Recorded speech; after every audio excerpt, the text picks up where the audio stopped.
ठीक है।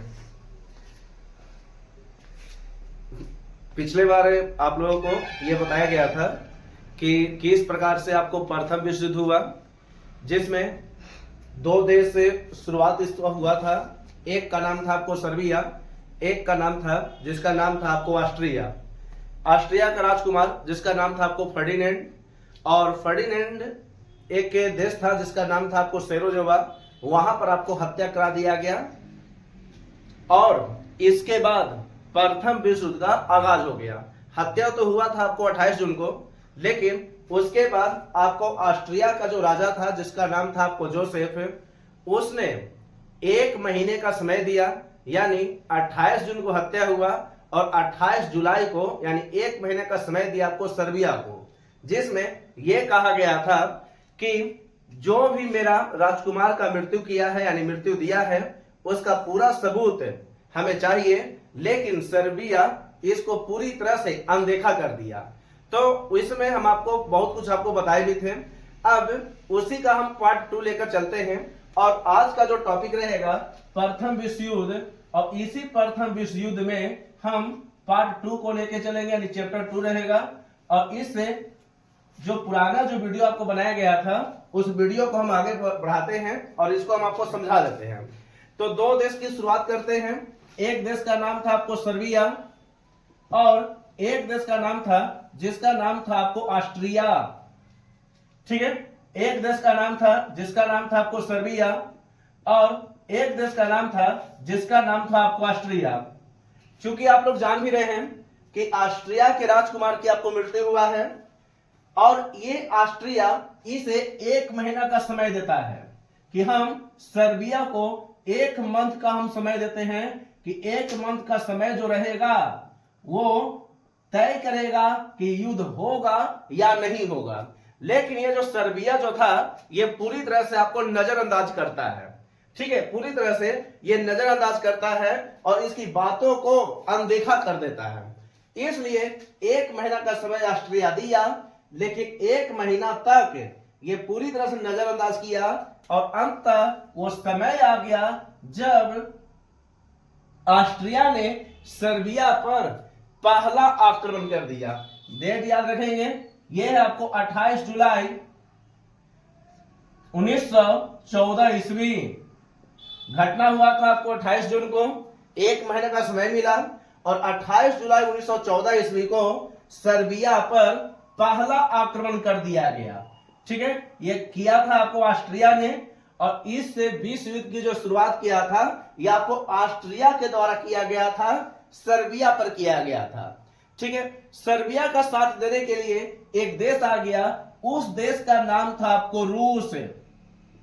आराम से इसको समझते रहेंगे क्योंकि सारा टॉपिक आपको यहीं पर है। ठीक है, ये चीज समझेंगे। अब सर्बिया को एक देश ने साथ दिया, उस देश का नाम था आपको रूस। जैसा ही रूस इसमें शामिल हुआ तो अब ऑस्ट्रिया कुछ कुछ आपको डरा हुआ था, क्योंकि इसके बारे में, रूस के बारे में यह भी कहा जाता है कि दुनिया का सबसे बड़ी सेना इसके पास हुआ करती थी। सबसे बड़ी सेना इसके पास था। ठीक है, सबसे बड़ी सेना रूस के पास हुआ करती थी। जैसा ही सर्बिया के साथ देने के लिए, सर्बिया का दोस्त का नाम था रूस, तो सर्बिया का साथ दिया आपको रूस। जैसा ही ये साथ दिया, इसको साथ देने के लिए एक देश आ गया जिसका नाम था आपको जर्मनी। ठीक है, इस देश का नाम था जिसका नाम था आपको जर्मनी। जर्मनी ने ऑस्ट्रिया को यह बोला कि ये तुम्हारा राजकुमार नहीं है, मेरा भी राजकुमार है। यानी कहने का मतलब यह है कि एक प्रकार से ये बहकाने का प्रयास किया कि तुम्हारा राजकुमार नहीं है, ये मेरा भी राजकुमार है, इसलिए तुम साइड में हो जाओ, युद्ध हम करेंगे। पहले हम रूस को हराएंगे, उसके बाद सर्बिया को हराएंगे और तुम जीत जाओगे। ठीक है, कहने का अर्थ है ना कि उस समय जर्मनी जो था, जर्मनी के बारे में यह भी कहा जाता है कि दुनिया की सबसे बड़ी ताकतवर सेना इसके पास थी। ठीक है, ताकतवर सेना इसके पास थी। यही जर्मनी है जो लगभग 90 से 92% खर्च सेना पर करता था। ठीक है, 90 से 92% खर्च सेना पर। क्योंकि ये जानता था कि जितना ज्यादा हम खर्च सेना पर करेंगे उतना ही ज्यादा हमारा देश मजबूत होगा। ठीक है, वैसे भी ध्यान रखना कि कोई भी देश तभी मजबूत होता है जब देश में जो सेना होता है वो पूरी तरह से मजबूत हो। सेना मजबूत तो इसका अर्थ हुआ कि देश मजबूत है। ठीक है, लेकिन सेना को चलाने वाला जो नेता भी होते हैं, अगर नेता भी अगर मजबूत मिल जाएंगे तो संभव है कि देश उतना ही ज्यादा मजबूत हो जाएगा। तो अब यहां पर ये समझाते हैं कि ऑस्ट्रिया को साइड करते हुए जर्मनी प्रथम विश्व युद्ध में शामिल हो गया। ठीक है, अभी प्रथम विश्व युद्ध होना नहीं था, अभी केवल ये ड्रामा आपको शुरू हो रहा है। धीरे धीरे करके आपको ये भी बताए थे कि टोटल आपको 37 देश है, लेकिन जो मेन देश जो है उसके बारे में आपको समझना है कि कौन कौन से मेन देश था, यानी मजबूत देश था जो इस युद्ध को और बहकाने का प्रयास किया और बढ़ाने का प्रयास किया। तो ऑस्ट्रिया को साइड करते हुए जर्मनी इस युद्ध में कूद जाता है और यह कहता है कि तुम साइड हो जाओ, रूस को हम देख लेते हैं, सर्बिया को हम देख लेते हैं, उसके बाद ये जीत जाओगे, यानी तुम जीत जाओगे। जैसा ही रूस को यह बात पता चला, ठीक है, तुरंत जर्मनी इसके खिलाफ युद्ध करने की घोषणा कर दिया, अपनी सेना यहां पर भेज दिया और बोला कि हम तुमसे युद्ध करेंगे। इसका मेन उद्देश्य यह था कि पहले हम रूस को हराएंगे, उसके बाद सर्बिया को हराएंगे। तो डेट याद रखेंगे, 1 अगस्त 1914 ईस्वी। ठीक है, 1 अगस्त 1914 ईस्वी। अब यहां पर ये समझेंगे, अब यहां पर ये ध्यान देंगे कि जैसा ही जर्मनी जो था ये रूस उधर सर्बिया का साथ देने के लिए जैसा आ गया, तो उस समय ये जो जर्मनी जो था 1 अगस्त 1914 को घोषणा किया कि हम रूस पर हमला करेंगे। ठीक है, रूस को हम पूरी तरह से हमला करेंगे और रूस को पूरी तरह से कमजोर करने का प्रयास करेंगे। लेकिन रूस का एक साथी था, उस साथी का नाम था आपको फ्रांस। उस दोस्त का नाम था जिसका नाम था आपको फ्रांस। रूस ने फ्रांस को यह बोला कि तुम मेरे दोस्त हो, तुम मेरे तरफ आ जाओ। ठीक है, तुम मेरे साथ दो। देखो, दोस्ती यही होती है, अगर कोई व्यक्ति अगर मान लेते हैं कि दुख में साथ दे रहा है तो सबसे बड़ा दोस्त वही है। सुख में साथ तो सब लोग देता है, लेकिन जो व्यक्ति युद्ध की स्थिति में अगर साथ दे रहा है तो सबसे बड़ा दोस्त वही होता है, सबसे बड़ा मित्र आपको वही होता है। ठीक है, सच्चा मित्र भी है और सच्चा उस समय दोस्त भी बन चुका था। ठीक है, ये चीज समझे। अब देखिए क्या हुआ से, जैसा ही रूस को लगने लगा कि हम कमजोर होते जा रहे हैं, ठीक है, इसलिए इसको साथ देने के लिए एक देश आ गया जिसका नाम था आपको फ्रांस। ठीक है, जैसा ही जर्मनी को पता चला कि फ्रांस जो है ये रूस का साथ देने के लिए आ गया, इसलिए जर्मनी पूरी तरह से आग बबूला हो गया और वो घोषणा किया कि रूस को हम बाद में मारेंगे, सबसे पहले हम फ्रांस को मारेंगे, उसके बाद रूस को मारेंगे, उसके बाद सर्बिया को मारेंगे और हम जीत जाएंगे। इसलिए इसने घोषणा किया कि हम अपनी सेना यहां भेजेंगे। ये डेट याद रखेंगे, 3 अगस्त 1914 ईस्वी।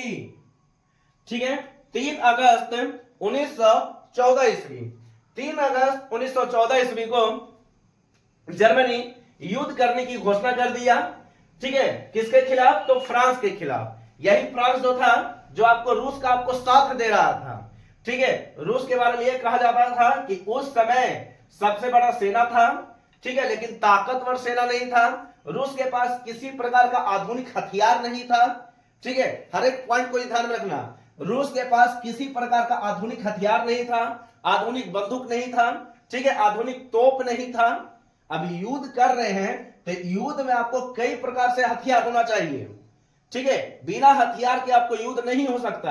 अगर आप युद्ध में शामिल भी हो जाते हैं तो आपको हार निश्चित है, क्योंकि आपके पास किसी प्रकार का हथियार नहीं है। ठीक है, ये चीज समझेंगे। तो अब यहां पर हुआ ना कि जैसा ही जर्मनी ने फ्रांस के खिलाफ युद्ध करने की घोषणा किया, ठीक है, फ्रांस के खिलाफ युद्ध करने की घोषणा किया, तो फ्रांस ने भी ताबड़तोड़ हमला इससे किया। जर्मनी चाहता था कि सबसे पहले हम फ्रांस को हराएंगे, उसके बाद रूस को हराएंगे, उसके बाद सर्बिया को हराएंगे और हम युद्ध पूरी तरह से आपको जीत जाएंगे। ठीक है, यह चीज समझेंगे। समय बीतने के साथ साथ ये हुआ कि फ्रांस का एक साथी था जिसका नाम था आपको इंग्लैंड। फ्रांस का एक साथी था जिसका नाम था आपको इंग्लैंड। अब इंग्लैंड के ये मदद का गुहार लगाया। कौन? तो फ्रांस। फ्रांस ने ये बोला कि तुम हमको मदद करो, क्योंकि हम तुमको भी मदद करते थे, इसलिए तुम हमारे मदद जरूर करो। ठीक है, ध्यान रखेंगे कि 1914 ईस्वी को जब युद्ध चल रहा था, ठीक है, 1914 ईस्वी को जब युद्ध चल रहा था, तो उस समय भारत जो था या तो इंग्लैंड का समर्थक था, क्योंकि यही इंग्लैंड है जो भारत को गुलाम बनाए हुए था उस टाइम भी। ठीक है, यही इंग्लैंड है जो अच्छे अच्छे देश को गुलाम भी बना चुका है। इसलिए फ्रांस ने इससे मदद का गुहार लगाया और बोला कि तुम हमको मदद करो जर्मनी को हराने में। ठीक है, ये चीज समझेंगे, तुम हमको मदद करो जर्मनी को हराने में। अब जैसा ही जर्मनी को यह बात पता चला कि इंग्लैंड हमारा खिलाफ हो गया है, ठीक है, इंग्लैंड हमारा खिलाफ हो गया है, इसलिए उसने घोषणा किया कि हम इंग्लैंड को सबसे पहले मारेंगे, उसके बाद फ्रांस को मारेंगे, उसके बाद रूस को मारेंगे, उसके बाद सर्बिया को मारेंगे और युद्ध समाप्त हो जाएगा। ठीक है, ये चीज समझेंगे। कहने का मतलब यह है कि अब ये इंग्लैंड जाना चाहता था जर्मनी, लेकिन इस देश में पहुंचने के लिए उसे एक देश से गुजरना पड़ता था। उस देश का नाम था आपको बेल्जियम। उस देश का नाम था जिसका नाम था आपको बेल्जियम। ठीक है, एक देश था, जर्मनी चाहता था कि इंग्लैंड पर भी हम अपना आक्रमण करेंगे। इस पर आक्रमण करने के लिए एक देश से गुजरना था जिसका नाम था आपको बेल्जियम। ठीक है, ये चीज समझिए। अब यह हुआ कि रातों रात बेल्जियम को बोला गया कि हम एक बहुत बड़ी सेना इंग्लैंड के विरुद्ध आ रहे हैं और हम तुम्हारे यानी तुम्हारे क्षेत्र में रात भर रुकेंगे। बेल्जियम जो था इसके अपेक्षा आपको कमजोर देश था। ठीक है, ये चीज, ये डरने लग गया। ठीक है, ये डरना चालू कर दिया कि मत आइए। तो अभी जर्मनी जो था यह पूरी तरह से अपने आप ताकतवर सेना था। ठीक है, ये इसको डराने का प्रयास किया कि तुम हम आएंगे, तुम होता कौन हो रोकने वाले। इसलिए इसने घोषणा किया कि पहले हम जर्मनी को सुधारेंगे, उसके बाद इंग्लैंड को सुधारेंगे, उसके बाद फ्रांस को सुधारेंगे, उसके बाद रूस को सुधारेंगे, सर्बिया को हराएंगे और देश जीत जाएगा। ठीक है, कहने का अर्थ यह हुआ ना कि उस समय धीरे धीरे करके कई देश इसमें आपको शामिल हो रहे थे। ठीक है, उसके बाद इधर से एक और देश आता है, उस देश का नाम था आपको तुर्की। तुर्की का साथ मिल गया इधर। ठीक है, यानी कहने का मतलब है कि इधर आपको तुर्की का भी साथ आपको मिल गया। एक देश हो गया जिसका नाम था आपको तुर्की। ठीक है, अब देखिए क्या हुआ इसे। अब यह हुआ ना कि समय बीतने के साथ साथ अब जर्मनी जो था अपना युद्ध शुरुआत किया, लेकिन जर्मनी के बारे में यह भी कहा जाता था कि जर्मनी बहुत ताकतवर सेना इसके पास था। ठीक है, बेल्जियम को हराने के लिए और इंग्लैंड को भी हराने के लिए बेल्जियम के रास्ते जाने का प्रयास करता है और इसको हराने का भी प्रयास करता है। ठीक है, ये चीज, जर्मनी इतना तेज था कि कुछ सेना इधर भेज दिया, कुछ सेना इधर भेज दिया, कुछ सेना यहां भी भेज दिया और कुछ सेना यहां भी भेज दिया। ठीक है, ध्यान रखेंगे कि एक लौता देश जो अच्छे अच्छे देश को परास्त करने के लिए इन्हें मतलब पूरी तरह से बंद हो चुका था। ठीक है, एक छोटा सा देश, एक ताकतवर देश सभी देश को हराने के लिए रेडी हो चुका था। ठीक है, ये जर्मनी से ये सीखा जा सकता है कि सबसे अलग रहोगे तो सबसे अलग दिखोगे भी। ठीक है, ये चीज, सबसे अलग रहोगे, जर्मनी से सीखा जा सकता है कि सबसे अलग रहोगे तो सबसे अलग दिखोगे भी। ठीक है, प्रथम विश्व युद्ध में जर्मनी जो था ये सब पर भारी था, सब पर भारी था। ठीक है, ये चीज, अब जैसे जैसे समय बीतते गया अब जर्मनी अपनी सेना यहां भी ले गया, जर्मनी अपनी सेना यहां भी भेज दिया, जर्मनी अपनी सेना यहां भी भेज दिया, जर्मनी बेल्जियम के रास्ते अपनी सेना बेल्जियम भेजा और रातों रात यहां भी भेज दिया। ठीक है, ये चीज समझेंगे। अब देखिए समय बीतने के साथ साथ 1915 आया, 16 ईस्वी आया। ठीक है, ऐसे तो आपको बताए भी थे कि आपको 4 साल तक चला था। शुरुआत हुआ था आपको 28 जून 14 से 11 नवंबर 1918 ईस्वी तक। ठीक है, वही 11 नवंबर जब हम लोग पूरे भारतवर्ष में शिक्षा दिवस मनाते हैं। ठीक है, और 28 जुलाई को आपको मनाया जाता है विश्व हेपेटाइटिस दिवस। हेपेटाइटिस एक बीमारी है। अब देखिए क्या हुआ इसे। अब जर्मनी यहां पर भी सेना भेज दिया, छोटा सेना, क्योंकि ये चारों में अगर देखा जाए तो ये सबसे कमजोर देश है। इसके पास बड़ी सेना था, इसके पास भी सेना है, इसके पास भी सेना है। ठीक है, ये चीज समझेंगे। अब देखें, अब जो इधर हम बाएं तरफ लिखे हैं इसको कहा गया आपको मित्र राष्ट्र।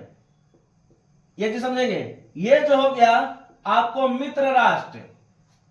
जबकि ये जो हम इधर लिखे हैं जिसका नाम था आपको धुरी राष्ट्र, यानी एक विपक्ष मान सकते हैं इसको।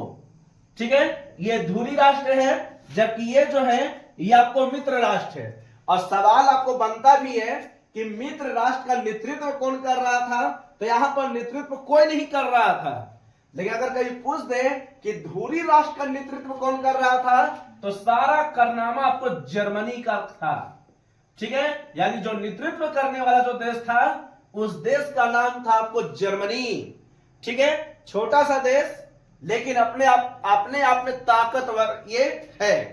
ठीक है, और ऐसे भी किसी को भी छोटा नहीं समझना चाहिए, ये बात भी आप लोग ध्यान रखेंगे।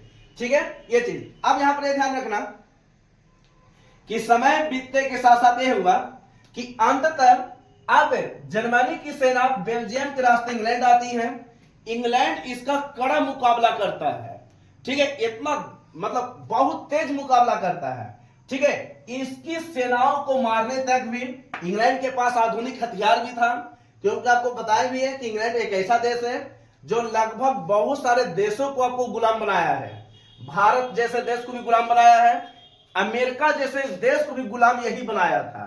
ठीक है, ये चीज समझेंगे। तो यहां पर यही याद रखना कि समय बीतने के साथ साथ ये हुआ कि अब जैसा ही इसकी सेना यहां आया तो रूस की बड़ी सेना को भी हराने का प्रयास किया, फ्रांस की भी सेना को हराने का प्रयास किया, इंग्लैंड की भी सेना को हराने का प्रयास किया। लेकिन रूस की सेना पर ताबड़तोड़ हमला किया। ठीक है, फ्रांस की सेना पर भी यानी ताबड़तोड़ हमला किया, इंग्लैंड की सेना पर भी ताबड़तोड़ हमला किया। लेकिन इसी बीच इंग्लैंड की सेना ने जर्मनी की सेना पर यानी भारी हो गया। ठीक है, पूरी तरह से भारी हो गया और इंग्लैंड की सेना जर्मनी की सेना को पूरी तरह से परास्त कर दिया। लेकिन ये डरने वाला नहीं था और हारने वाला नहीं था अभी। ठीक है, ये चीज समझेंगे। देखिए क्या हुआ से। अब यह हुआ कि इंग्लैंड की सेना ने जर्मनी की सेना को परास्त करने का प्रयास किया। एक व्यक्ति को मतलब छोटा सा व्यक्ति था, ठीक है, छोटा व्यक्ति था जो आपको जर्मनी की ओर से सेना बनकर आया था, उसके पैर में गोली लग जाता है। ठीक है, लेकिन इंग्लैंड वालों ने छोटे से व्यक्ति को जर्मनी भेज देता है। बाद में वही व्यक्ति हिटलर के नाम से जाना जाता है। ठीक है, वही हिटलर जो सेकेंड वर्ल्ड वार को आपको पूरी तरह से एक प्रकार का हवा देने का प्रयास करेगा। अब देखिए क्या हुआ से। अब यह हुआ ना कि जैसे जैसे समय बीतते गया इंग्लैंड की सेना को ये पूरी तरह से दबाव में डाला, इसकी सेना यहां से भाग गया। लेकिन जर्मनी की सेना ने फ्रांस पर भी आक्रमण किया, फ्रांस में भी दबाव डाला और इसकी सेना यहां से भी भाग गया। ठीक है, रूस पर भी आक्रमण किया, लेकिन रूस के पास भले बड़ी सेना था, लेकिन एक समय ऐसा आया कि जर्मनी ताबड़तोड़ हमला किया और सन 1917 ईस्वी को यह अपना हार स्वीकार कर लिया। ठीक है, अपना हार स्वीकार कर लिया। यह सवाल आपको बनता भी है कि प्रथम विश्व युद्ध में हारने वाला पहला देश कौन है, तो इस देश का नाम है आपको रूस। प्रथम विश्व युद्ध में साइड होने वाला पहला देश कौन है, यानी हार की वजह से या हार के डर से, तो उस देश का नाम है आपको रूस। ठीक है, कई प्रकार से देखें। अब इसी 1917 ईस्वी को रूस की हार हो जाता है। कौन हराया, तो भी सवाल आपको बना हुआ है जर्मनी के द्वारा हराया गया। फ्रांस हराया होगा नहीं, क्योंकि ये दोस्त है। इंग्लैंड हराया है ये भी नहीं, सर्बिया हराया ये भी नहीं, ऑस्ट्रिया हराया ये भी नहीं हराया। हराया कौन? तो ये आपको जर्मनी ने इसको हराया। ये सवाल आपको बनता भी है। अगर मान लेते हैं कि ऑप्शन वाला भी अगर पूछ ले तो ऑप्शन से आप छाट सकते हो कि कौन सा देश मित्र राष्ट्र की ओर था और कौन सा देश आपको इस ओर था। ठीक है, ये चीज समझेंगे।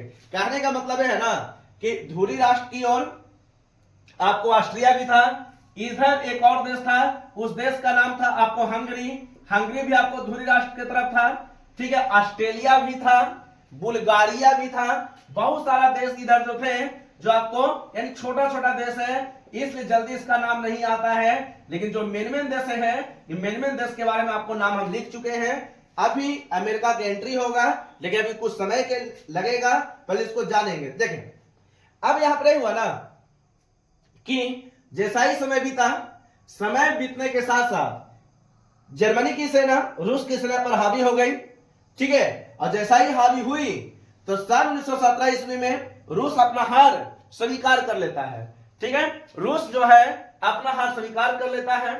जब 1917 ईस्वी को हार स्वीकार किया तो इसी 1917 ईस्वी के हारने के बाद यहां पर एक बहुत बड़ी क्रांति हुआ था। इस क्रांति का नाम था आपको बोल्शेविक क्रांति। ठीक है, बोल्शेविक क्रांति का जन्म हुआ था, जिसका नेतृत्व जो कर रहा था यह आपको लेनिन कर रहा था। ठीक है, देखो आराम आराम समझेंगे। इसका जो नेतृत्व कर रहा था उसका नाम था आपको लेनिन। और लेनिन ने जैसा ही इस युद्ध में हारा तो इसने एक नारा दिया, ठीक है, कि युद्ध का अंत करो। इसके द्वारा एक नारा दिया गया, नारा याद रखेंगे, युद्ध का अंत करो। जितना जल्दी हो युद्ध समाप्त हो जाएगा तो अच्छा रहेगा। ठीक है, जितना जल्दी हो युद्ध समाप्त हो जाएगा तो अच्छा रहेगा। तो यहां पर याद रखेंगे कि 1917 ईस्वी को रूस हारा था, और रूस के हारने के बाद यहां पर आपको एक बहुत बड़ी क्रांति हुआ था। इस क्रांति का नाम था आपको बोल्शेविक क्रांति। इसी को रूसी क्रांति भी कहते हैं। इसके बारे में आपको पढ़ा रहे हैं अभी भी। ठीक है, क्योंकि ये सारा कुछ आपको कारण आपको पढ़ाया गया है। इसका नेतृत्व आपको लेनिन कर रहा था। इसके द्वारा एक नारा भी दिया गया था। ठीक है, और ये नारा था आपको युद्ध का अंत करो का नारा। अब यहां पर देखें, ऐसे नारा एक और इसका आता है, एक और नारा है भूमि शांति और रोटी का नारा। भूमि शांति और रोटी का नारा भी आपको दिया था। ठीक है, ये चीज तो दो नारा इसका बहुत ज्यादा चर्चित है। एक नारा आपको युद्ध का अंत करो और एक नारा आपको भूमि शांति और रोटी। ठीक है, ये दोनों नारा अपने आप में बहुत ज्यादा चर्चित है। अब देखें क्या हुआ से, रूस हार गया, साइड हो गया। अब जब हार गया तो संभव की साइड हो जाएगा। अब थोड़ी है कि फिर से युद्ध करेगा। ठीक है, क्योंकि ये बहुत ज्यादा कमजोर हो गया था, इसकी स्थिति बद से बदतर हो रही थी। अब इधर कौन बचा? तो एक सर्बिया बचा, फ्रांस बचा, इंग्लैंड बचा। ठीक है, देश अभी और हुआ होगा, लेकिन यहां पर जो मजबूत देश जो है उसका नाम लिख रहे हैं, और यही सबसे आपको सवाल भी बनता है। अब देखें क्या हुआ से, अब यह हुआ ना कि इस जर्मनी के द्वारा एक छोटी सी गलती हो गया। अब गलती क्या है तो ये भी ध्यान देंगे, गलती क्या है इसे।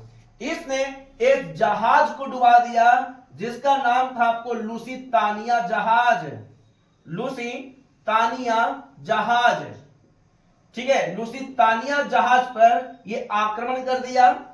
ठीक है, बम से उड़ा दिया और इस लुसितानिया जहाज को ये डुबा दिया। ठीक है, डुबा दिया। आराम से समझेंगे क्या है इसे। देखें, जर्मनी के द्वारा ऐसे देखा जाए तो जर्मनी अपने आप में बहुत उड़ भी रहा था। ठीक है, क्योंकि इसके पास ताकत और सेना था। अब जिसके पास ताकत है संभव कि उड़ता उतना ही जाता है। तो यहां पर देखें, तो जर्मनी जो था अभी तो एक जहाज था जिसका नाम था आपको लुसितानिया। इस लुसितानिया जहाज को क्या किया? डुबा दिया। जैसा ही लुसितानिया जहाज डूबा, इस लुसितानिया जहाज में अमेरिकी नागरिक की मृत्यु हो गया।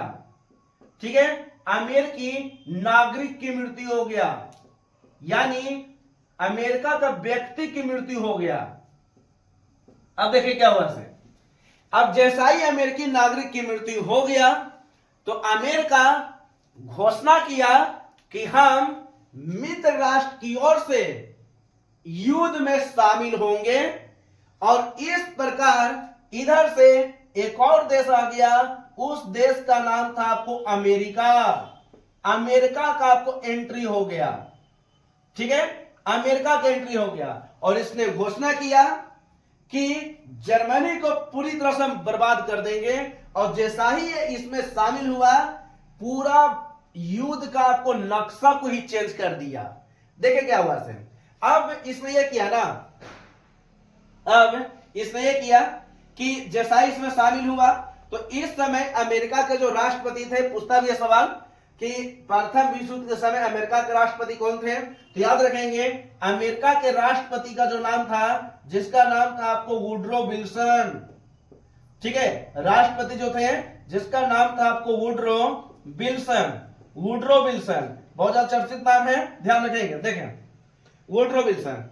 अब यहां पर हुआ कि जैसा ही लुसीतानिया जहाज को डुबा दिया गया, इसमें आपको अमेरिका का व्यक्ति भी मर गया, ठीक है, समुद्र में डूब गया था, अमेरिका का व्यक्ति मर गया।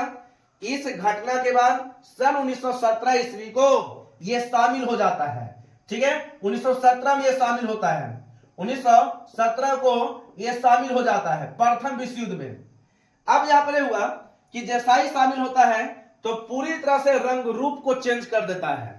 अगर जर्मनी मान लेते हैं कि एक बार तोप से हमला करता है या 2 बार करता है, तो उसका 10 गुना 20 गुना यह मार देता था, ठीक है। कहने का मतलब मान लेते हैं कि आपको एक गोली छोड़ा, ठीक है, या एक बार ये बम फोड़ा, तो ये 10 या 20 बार बम फोड़ देता था।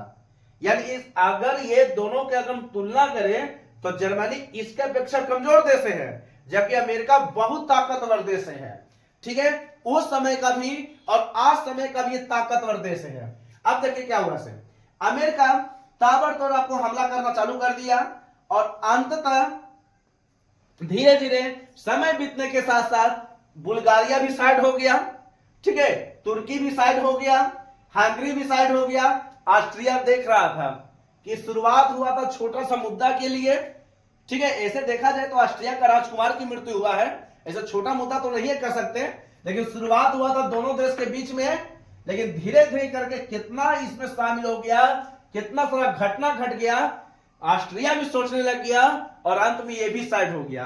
अकेले कौन रह गया दोनों राष्ट्र की ओर से, तो जर्मनी अकेले रह गया, ठीक है। लेकिन अमेरिका ताबड़तोड़ उस पर हमला किया, और अंततः हमला करते हुए जर्मनी ने घोषणा किया कि हम युद्ध से साइड होते हैं और अपना हार स्वीकार कर लेते हैं। और इस प्रकार इसके शामिल होने के बाद 11 नवंबर 1918 ईस्वी आ जाता है, जब पूरी तरह से युद्ध की अंत हो जाता है। यानी प्रथम विश्व युद्ध का अंत आपको 11 नवंबर 1918 ईस्वी को होता है, ठीक है, ये चीज समझे। देखें अब 11 नवंबर 1918 ईस्वी को जैसा ही युद्ध का अंत हो जाता है, 11 नवंबर 1918 ईस्वी को जैसा ही युद्ध का अंत हो जाता है, तो अमेरिका अभी भी बैठने वाला नहीं था, क्योंकि अमेरिका का नागरिक की मृत्यु हुआ है, इसलिए जर्मनी पर प्रतिबंध लगाना चालू कर दिया। प्रतिबंध में यह हुआ कि प्रथम विश्व युद्ध में जितने भी व्यक्ति मरा, सबको खर्च ये देगा, सबका लालन पालन यही करेगा, इसके पैसे से होगा, ठीक है। सोचने वाली बात है, जितना भी व्यक्ति की मृत्यु हुआ, जितने भी महिला की मृत्यु हुआ, सारा का खर्चा ये जर्मनी उठाएगा, ठीक है, ये चीज। दूसरी बात ये कहा गया कि जर्मनी को नौसेना रखने की इजाजत नहीं मिलेगा। नौसेना, सेना आपको 3 प्रकार के होते हैं, वायुसेना, ठीक है, और इस थल सेना हो गया, और नौसेना हो गया, जिसको जल सेना कहते हैं। तो अमेरिका ने एक ऑर्डर पेश किया, यह था ऑर्डर कि जर्मनी पर एक बहुत बड़ा प्रतिबंध लगाया जाएगा, ये नहीं नौसेना रख सकता है, ठीक है, इसके पास थल सेना केवल 1 लाख होगा, ठीक है, 1 लाख बहुत ज्यादा नहीं होता, बहुत कम होता है। अरे देश इतना बड़ा देश है, लेकिन ये अपने आप को ज्यादा समझ भी रहा था, ठीक है, ज्यादा अहंकार हो गया था, लेकिन इसके साथ बहुत बड़ा घटना आपको अमेरिका ने किया। तो देखिए क्या क्या हुआ से, सबसे पहले यह हुआ कि जितना भी खर्च हुआ, सारा खर्च कौन उठाएगा? तो जर्मनी उठाएगा। दूसरी बात यह है कि यहां से नौसेना को हटा दिया गया। इंडियन कहने का मतलब हो गया कि यहां पर आपको नेवी नहीं होगा, ठीक है, जल सेना नहीं होगा। और तीसरी बात यह रखा गया कि अपनी सेना को केवल 1 लाख ही रखेगा। और चौथी बात यह भी रखा गया कि कभी भी परमाणु बम नहीं बनाएगा, ठीक है, ये चीज। अब यहां पर समय बीते के साथ साथ हुआ कि अब जैसा ही 1 साल के बाद यानी लगभग 1919 ईस्वी 28 जून 1919 ईस्वी, ठीक है, याद रखेंगे, इस जर्मनी के साथ एक संधि हुआ। उस संधि का नाम था आपको वर्साई की संधि। वर्साई की संधि 28 जून 1919 ईस्वी, ठीक है, 28 जून 1919 ईस्वी, 28 जून 1919 ईस्वी। 28 जून याद भी रहेगा, ऐसे याद रखो कि 28 जून को आपको मृत्यु हुआ था फर्डिनेंड को, ठीक है, फर्डिनेंड की मृत्यु हुआ था 1914 ईस्वी को। उसके ठीक 5 साल के बाद आपको वर्साई की संधि हुआ। तो कभी पूछ दे कि वर्साई की संधि कब हुआ, तो 28 जून 1919 ईस्वी को। किसके साथ हुआ? तो ये साथ याद रखेंगे, जर्मनी के साथ हुआ, ठीक है, जर्मनी के साथ हुआ। और ध्यान रखना कि जब ये हो रहा था, ठीक है, जब ये हो रहा था तो इसमें सारा कुछ आपको कहा गया कि जितना भी खर्च हुआ है सारा खर्च आपको जर्मनी उठाएगा। और इस प्रकार से देखा जाए तो प्रथम विश्व युद्ध बहुत ज्यादा मतलब अपने आप में अव्वल भी रहा है। और इससे कई प्रकार के सवाल भी बनता है। और आपको बार बार बोलते हैं कि प्रथम विश्व युद्ध से जितना भी सवाल बने, अगर ये दोनों वीडियो आप लोग देख लेंगे तो दोनों वीडियो से आपको कई प्रकार के सवालों का हल आपको मिल जाएगा, ठीक है। बहुत ही आसान से आपको बताया गया है, इतना गारंटी देते हैं कि बहुत ही आसान है। इसको बहुत अच्छा से आप लोग समझने का प्रयास करेंगे, तब तक आप इसको उतारेंगे।